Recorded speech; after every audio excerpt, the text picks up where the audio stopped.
Obamacare, the Affordable Care Act, whatever you want to call it, our founder, Bernie Marcus, used to always not want to call it the Affordable Care Act. And he only wanted to call it Obamacare. And he said, why do I want to call it the Affordable Care Act? It's not affordable for anybody. But what are some of the, it's been with us now for over 10 years, maybe 13 years at this point.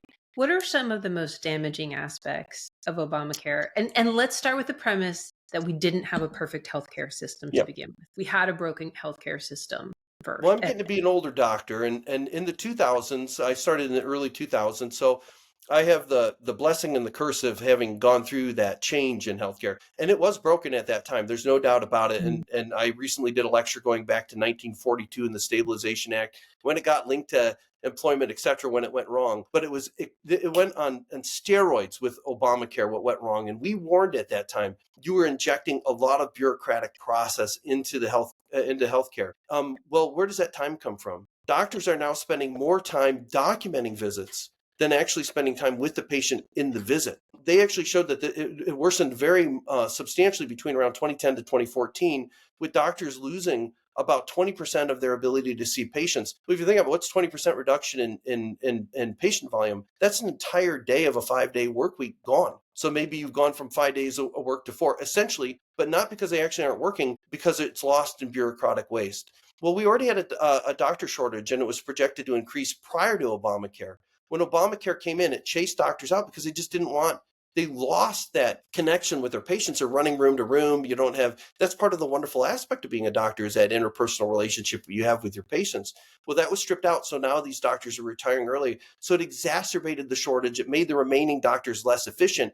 And we warned at that time, seeing that coming, that was going to happen. And we always looked to Canada and said, this is crazy. When I started, I could get a patient in for a needed medical procedure in 24 to 48 hours. Canada was looking at 6 months. Well, Canada's gotten worse, but so have we. We've approached Canada because of this issue. Now, in the state of Michigan, in a recent article, it showed that the average wait time to see a gastroenterologist, a stomach doctor, is 204 days. And I'm telling you, practicing in the Detroit metro area, that's probably not off. We have people who are bleeding and will call up the GI doc. And it used to, if I called, they'd get them in.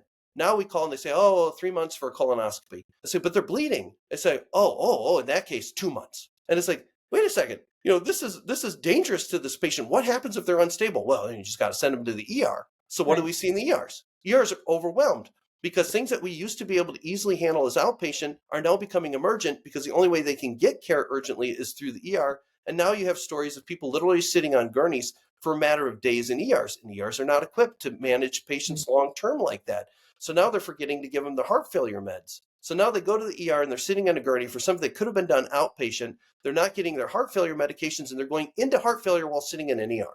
So it's a calamitous, and it's hard to say, well, how can you link all that back to Obamacare? But I hope, in a bizarre stream of consciousness that I just gave you, that hopefully explain how that is actually all interconnected. How we pay for it has destroyed our system. And I mentioned Canada has gotten worse in that same time frame. So they've gone from 6 months to sometimes years to see a specialist. And this is not just inconvenience. This is death. And years ago, I had a patient, and I hope Americans never adopt this mentality, who came over from Canada, and we were talking about this issue. And she goes, we were talking about how hard it is to get MRIs in Canada.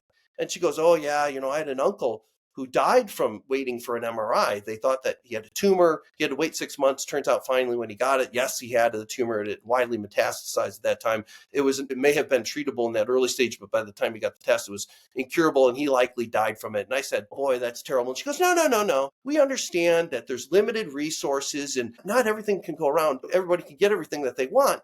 To which I responded, oh my gosh, that's terrible. But I wasn't referring necessarily just to the uncle's death, though that was. I was referring to her tacit acceptance of it. Right. And I pray Americans never accept mediocrity, because if they do, that is all we will ever get. Again, it's okay to expect a lot from your doctors. Is that always easy for us as doctors and providers? No, it's not. But the American consumer, the American healthcare consumer, should always have high expectations for the system, because if they don't, they'll get what they expect. And in that case, it's terrible mediocrity, suffering, and death.